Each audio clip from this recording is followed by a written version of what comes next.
நமஸ்காரம். மீனாட்சிதாசன் பேசுகிறேன். ஆலயம் அறிவோம் பகுதி 257. திருமலை திருப்பதி திருவேங்கடமுடையான் திருக்கோவிலை பற்றி சொல்லிட்டு வரேன். வெங்கடேஷ சுப்பிரபாதம் பிறந்த கதையை நாம் பார்த்து கொண்டு வருகிறோம்.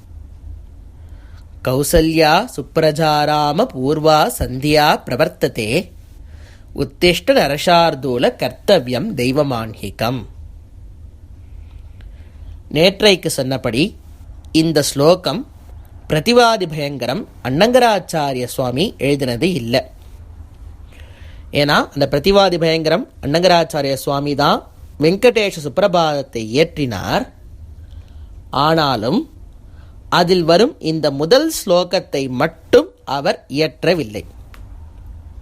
அப்புறம் யார் ஏற்றினான்னு பார்த்து வால்மீகி ராமாயணத்தில் வால்மீகி பகவான் சொல்லியிருக்கிற ஸ்லோகம்தான் இது அப்படின்னு அனுபவித்தோம். வால்மீகி எதுக்கு இந்த ஸ்லோகத்தை சொல்கிறார் அப்படிங்கிறதுக்காக அங்கே வால்மீகி ராமாயணத்துலேருந்து ஒரு கதையை பார்க்க ஆரம்பித்தோம்.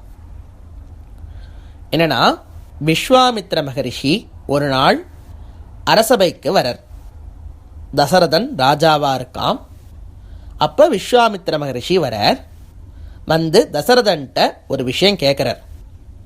தசரதா, நான் லோகக்ஷேமத்துக்காக ஒரு யாகம் பண்ணுறேன். அந்த யாகத்தை பாதுகாக்கிறதுக்காக உன்னுடைய பிள்ளையான ராமனை என்னிடம் அனுப்பிவை அப்படின்னு சொல்லி தசரதனை பார்த்து விஸ்வாமித்திரர் கேட்குறார். அதற்கு தன் உயிரையே கேட்டிருந்தாலும் கொடுத்திருக்கக்கூடிய தசரதன் ராமரை பிரிஞ்சு இருக்க முடியாது என்பதற்காக மறுக்கிறார். அதற்கு பலவிதமான காரணங்கள் சொல்றார். அதுல முதல் காரணம்தான் ஊனஷோடச வருஷோமே ராமா ராஜீவ லோச்சனக அப்படின்னு ஆரம்பிக்கிற ஸ்லோகம். ராமருக்கு ஒன்றும் 16 வயசு ஆகலை, எனவே அவன் அனுப்ப முடியாது அப்படின்னு சொல்லி தசரதர் சொல்றார். ஏன் 16 வயசுக்கும் இவர் விஸ்வாமித்திரோடு அனுப்புறதுக்கும் என்ன சம்பந்தம் அப்படின்னு பார்த்தா, அந்த காலத்தில் ஏஜ் லிமிட் மினிமம் ரெக்குவயர்மெண்ட் 16 வயசு இருந்திருக்கு. டிரைவர்ஸ் லைசன்ஸ் வாங்க போகிற மாதிரி சண்டைக்கு போகணும் அப்படின்னா, யுத்தத்துக்கு போகணும் அப்படின்னா 16 வயசுக்கு அப்புறம் தான் யுத்தத்துக்கே போக முடியும். ஆனால் அப்போ ராமருக்கு வயசு 12 தான் ஆச்சு. எனவே தசரதர் முதல்ல சொல்கிறார், இல்லை ராமருக்கு இன்னும் 16 வயசு ஆகலை, எனவே ராமரை அனுப்ப முடியாது அப்படின்னு விஸ்வாமித்திரை பார்த்து சொல்லிட்டார். அதுக்கு விஸ்வாமித்திரர் சொல்கிறார், தசரதா, இந்த 16 வயசு 20 வயசுலாம் ஊரில் இருக்கிற சாதாரண பிள்ளைகளுக்கு, ராமனுக்கு கிடையாது. ராமன் சாக்ஷாத் பகவான். அவனை பற்றி உனக்கு தெரியாது. அந்த ராமனை பற்றி எங்களை போன்று இருக்கிற ஞானிகளுக்கும் ரிஷிகளுக்கும் தான் தெரியும், உனக்கு தெரியாதுன்னு சொல்லி பெத்த அப்பாட்டியே பிள்ளையுடைய பெருமையை சொல்கிறார். ஆனால் புத்திர பாசம் கண்ணை மறைக்கிறது தசரதனுக்கு. அவன் அடுத்த விஷயத்தை சொல்கிறான். அதோட தான் விட்டுருந்தோம். ராமா ராஜீவ லோச்சனக அப்படின்னு சொல்கிறான். இது என்ன சுவாமி இது? ராமனை அனுப்ப முடியாதுன்னு சொல்லிட்டு விட்டுருக்க வேண்டியதானே. தாமரை கண்ணனான, அதாவது ராஜீவ லோச்சனம்னா, ராஜீவம்னா தாமரை, லோச்சனம்னா கண்ணு. ராஜீவ லோச்சனமான தாமரை கண்ணுடைய ராமனை என்னால் அனுப்ப முடியாதுன்னு ஏன் சொல்லணும்? சும்மா தேவையில்லாமல் ராமரோட அழகெல்லாம் உட்காந்துட்டு முக்கியமான இடத்துல, அதாவது இப்போ 2 பேர் ஒருத்தர் வேணுங்கிறார், ஒருத்தர் வேண்டாங்கிறார். 2 பேரும் சண்டை போட்டுருக்கா. நான் அனுப்ப மாட்டேங்கிறார், அனுப்புன்னு ஒருத்தர் சொல்கிறார். இந்த இடத்துல போய் உட்காந்துட்டு யாராவது அழக வர்ணிப்பாள? லோகத்தில் எங்கேயாவது நடக்குமா? நடக்கும். லோகத்தில் நடக்காது, ஆனால் ராமர் விஷயத்தில் நடக்கும். இந்த ராஜீவலோச்சனன் அப்படின்னு சொல்கிறதுக்கு 2 காரணம் இருக்கு.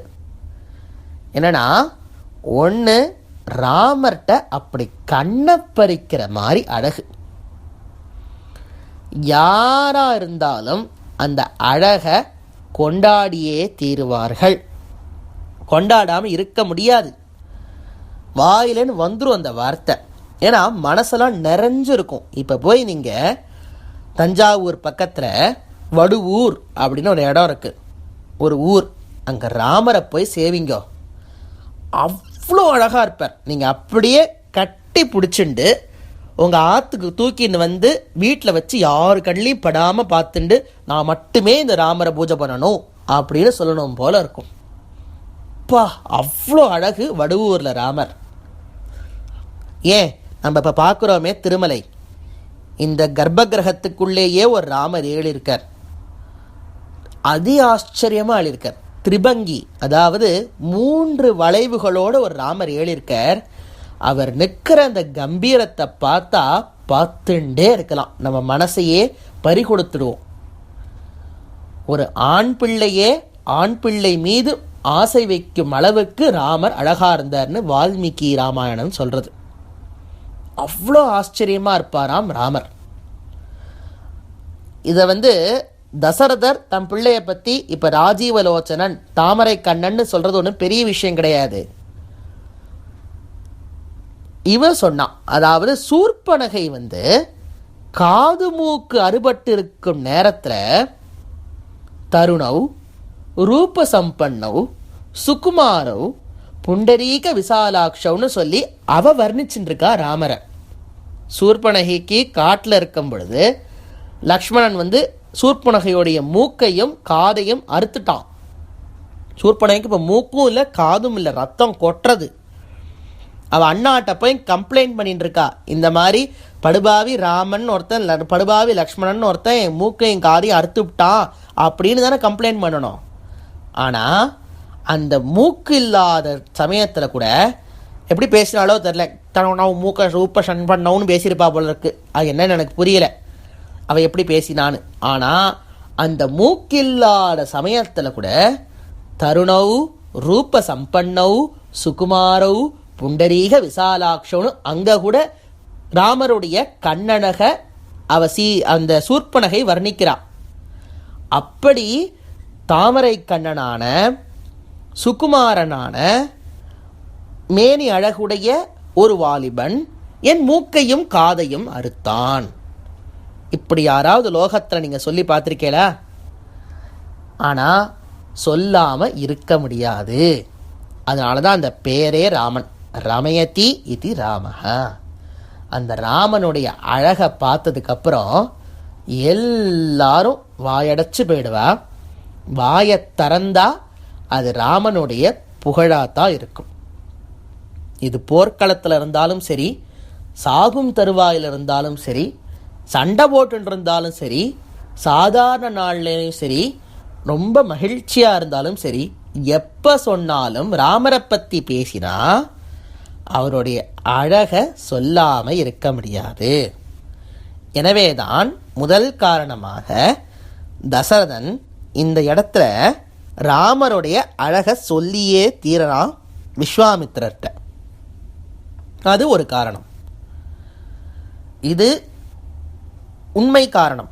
ஆனால் இதையே 300 விதமாக அனுபவிக்கலாம். 2வது காரணம் என்னன்னா, தசரதன் என்ன சொன்னான் விஸ்வாமித்திரர் பார்த்து, ராமஹா ராஜீவலோச்சனஹா அப்படின்னா, அதாவது ராமருக்கு தாமரை கண்கள் அப்படின்னு சொன்னான். விஸ்வாமித்திரர் மூலம் புரிஞ்சுட்டார். ஓஹோ, நீ அப்படி வரியா அப்படின்னார். இவன் சொன்னது விஸ்வாமித்திரருக்கு புரிஞ்செடுத்து, விஸ்வாமித்திரருடைய கஞ்சாட தசரதனுக்கு புரிஞ்செடுத்து. ஆனால் நமக்கு தான் புரியல. என்ன சொல்கிறா அப்படின்னா, தாமரை பார்த்துருக்கியா மகரிஷியே, யோ ராமனை கேட்குறியே, தாமரையை பார்த்துருக்கியா நீ அப்படின்னாராம் தசரதர். விஸ்வாமித்திரர் சொன்னார், பார்த்துருக்கேனே அப்படின்னார். அந்த தாமரையை பற்றி உனக்கு தெரியுமா? தாமரை எப்பொழுதுமே சூரியன் உதிக்கும் பொழுது மலரும், சூரியன் அஸ்தமிக்கும் பொழுது சன் செட் ஆகும்போது தாமரை கூம்பி போயிடும். அவ்வளோதான் லைஃப் ஸ்பேன். அதுக்கு தாமரைங்கிறது சூரியன் உதிக்கும் போது நல்லா மலரும். இப்போ சூரியன் அஸ்தமிக்கிறது அப்படின்னா தாமரை கூம்பி போயிடும், அவ்வளோதான். முதல்ல வந்து அந்த காலத்துலலாம் வீட்டு வாசல்லையே இல்லை வீட்டுடைய பின்பக்கத்துலேயோ வந்து ஒரு தொட்டி மாதிரி கட்டி அதில் வந்து தண்ணி தேக்கி அதில் தாமரை புஷ்பங்கள்லாம் போட்டிருந்தா, அப்புறமா வீட்டிலேருந்து எடுத்து அதை வந்து குளத்தில் போட்டிருந்தா அங்கே நிறைய தாமரை பூத்திருக்கும். அள்ளிக்கேணி கண்டேனேன்னு ஆழ்வார் பாடுற மாதிரி அள்ளிக்கேணியிலலாம் வந்து தாமரை இருந்திருக்கு. இப்போ தண்ணியே இல்லை. சரி, தண்ணி இல்லாட்டாலும் பரவாயில்ல, குளமாவது இருக்குமான்னு பார்த்தா குளத்தையே காணும். அப்புறம் எங்கே போய் தாமரையை பார்க்குறது? நமக்கு வந்து பறித்த தாமரை தான் கையில் வருது. அதனால் தெரிஞ்சுக்கோங்க, தாமரைன்னு ஒன்று இருந்தது. அந்த இருந்த தாமரை சூரிய உதயம் ஆகும் பொழுது மலரும், சூரியன் அஸ்தமிக்கும் பொழுது கூம்பும், இப்படின்னு வந்து எழுதி வச்சுக்கோங்க. எங்கேயாவது இன்னும் கொஞ்சம் வருஷம் ஆச்சுன்னா தாமரை இருக்குமா இருக்காதானே தெரியாது. ஆனால் ராமராகிய அந்த செந்தாமரை, ராமருடைய திருக்கண்கள் மட்டும் எப்பொழுதுமே இருக்கும். அது மட்டும் நம்மளை கட்டாட்சிக்கும். அது மட்டும் உண்மை. நம்ம எவ்வளோதான் பாவம் பண்ணாலும் அது மட்டும் நம்மளை கட்டாட்சிச்சுட்டே இருக்கும். இருக்கட்டும். அதனால் இப்போ தசரதர்கிட்ட விஸ்வாமித்திரர் என்ன சொல்கிறார்? விஸ்வாமித்திரர் தசரதர் என்ன சொல்கிறார்? ராமருடைய கண் தாமரை இருக்கே, அதுவும் காலையில் சூரியன் உதிக்கும் பொழுது வீழ்ச்சிப்பான் ராமன். சாயங்கால சூரியன் அஸ்தமிக்கும் பொழுது ராமன் தூங்கிடுவான். சுகுமாரனான குழந்தை, நான் அப்படி பார்த்துட்டு இருக்கேன். நீ எங்கேயோ காட்டிலையும் மேட்லையும் கூட்டிகிட்டு போவ.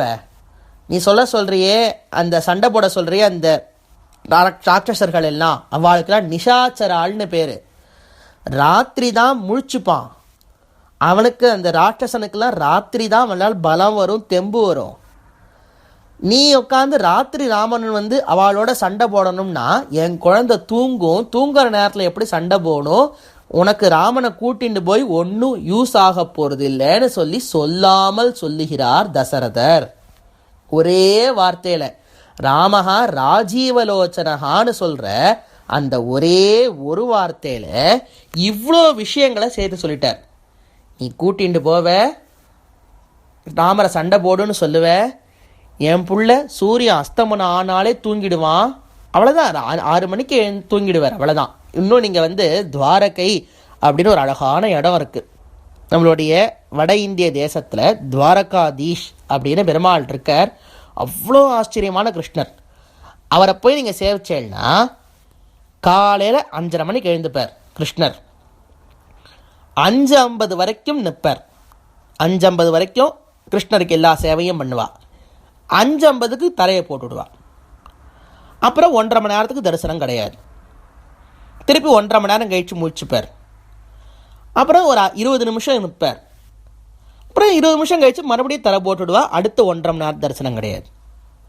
இப்படியே 20 நிமிஷமாக தான் அந்த கிருஷ்ணருக்கே தரிசனமா. ஏன் அப்படின்னு கேட்டால், எங்கள் கிருஷ்ணர் அவ்வளோதான் சுவாமி.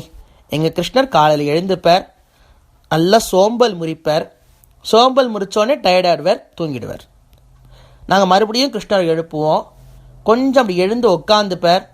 உட்கார்ந்த உடனே அவருக்கு வந்து சாப்பிட்றதுக்கு ஏதாவது வேணும். பல்லுகளெல்லாம் தேய்க்கலையா சுவாமின்னா அதெல்லாம் என் கிருஷ்ணர் கிடையாது.